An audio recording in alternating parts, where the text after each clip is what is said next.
Yehezkiel pasal 7 ayat 1-27. Kesudahan Yerusalem tiba.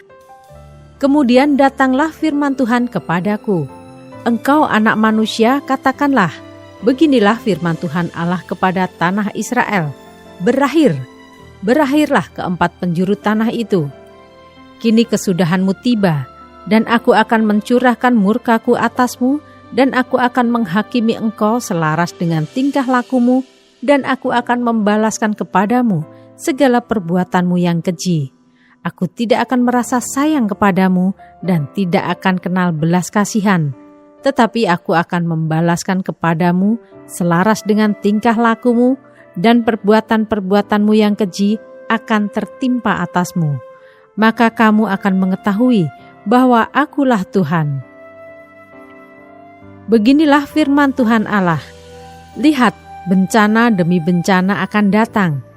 Kesudahan datang, kesudahanmu tiba, seakan-akan ia terbangun melawan engkau.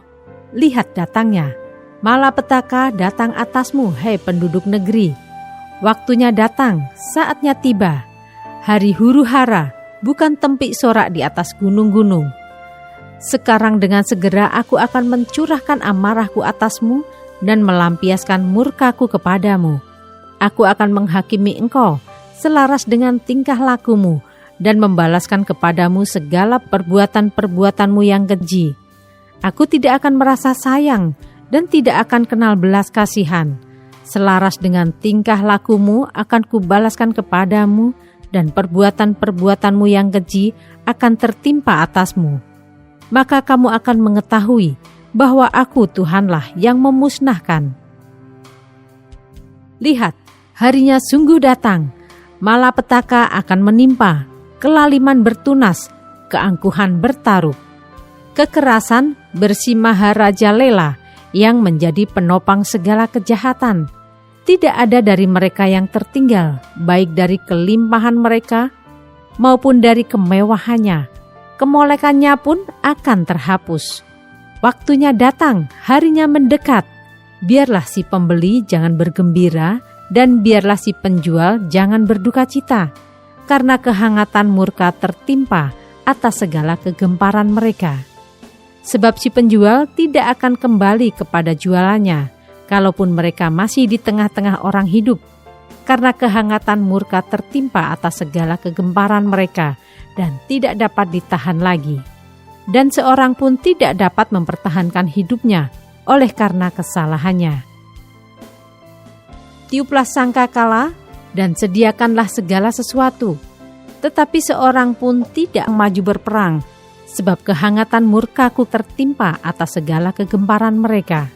Pedang ada di luar kota, sampar dan kelaparan ada di dalam. Barang siapa yang di luar kota akan mati karena pedang, dan barang siapa yang di dalam kota akan binasa oleh kelaparan dan sampar. Dan kalaupun ada yang terluput dari antara mereka, mereka akan tinggal di gunung-gunung seperti burung perkutut di lembah-lembah. Semuanya mengerang, masing-masing karena kesalahannya sendiri. Semua tangan terkulai dan semua orang terkencing ketakutan. Mereka akan mengenakan kain kabung, kekejutan akan meliputi mereka.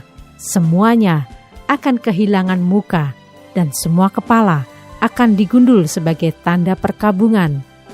Perak mereka akan dicampakkan keluar, dan emas mereka akan dianggap cemar. Emas dan peraknya tidak akan dapat menyelamatkan mereka pada hari kemurkaan Tuhan. Mereka tidak akan kenyang karenanya, dan perut mereka tidak akan terisi dengannya. Sebab hal itu menjadi batu sandungan yang menjatuhkan mereka ke dalam kesalahan. Mereka menghiasi dirinya dengan emas dan peraknya, dan kepermaian perhiasan ini membawa mereka dalam kecongkakan. Dari emas dan perak itu mereka membuat patung-patungnya yang keji dan dewa-dewanya yang menjijikkan. Oleh sebab itu aku akan menjadikan emas dan peraknya cemar bagi mereka. Aku akan menyerahkannya menjadi rampasan di tangan orang-orang asing, dan menjadi jarahan bagi orang-orang fasik di bumi ini, dan mereka ini akan menajiskannya. Aku akan memalingkan wajahku daripada mereka, dan perampok-perampok akan menajiskan rumahku yang berharga. mereka akan masuk ke dalamnya dan menajiskannya, serta memusnahkannya. Sebab negeri itu penuh hutang darah dan kota itu penuh kekerasan. Aku akan membiarkan datang bangsa-bangsa yang paling kejam, dan bangsa-bangsa ini akan mengambil rumah-rumah mereka menjadi miliknya. Aku akan mengakhiri kecongkaan mereka yang ditimbulkan kekuatan mereka itu, dan tempat-tempat kudus mereka akan dinajiskan. Ketakutan datang, dan mereka mencari keselamatan, tetapi tidak ada. Bencana demi bencana akan datang, kabar demi kabar akan tersiar. Mereka akan menginginkan suatu penglihatan dari nabi, pengajaran hilang lenyap dari imam, dan nasihat dari tua-tua. Raja akan berkabung, dan pemimpin akan diliputi kekagetan, dan tangan seluruh penduduk negeri itu menjadi lemas ketakutan. Aku akan perbuat terhadap mereka selaras dengan tingkah lakunya, dan aku akan menghakimi mereka selaras dengan cara mereka menghakimi, dan mereka akan mengetahui bahwa akulah Tuhan.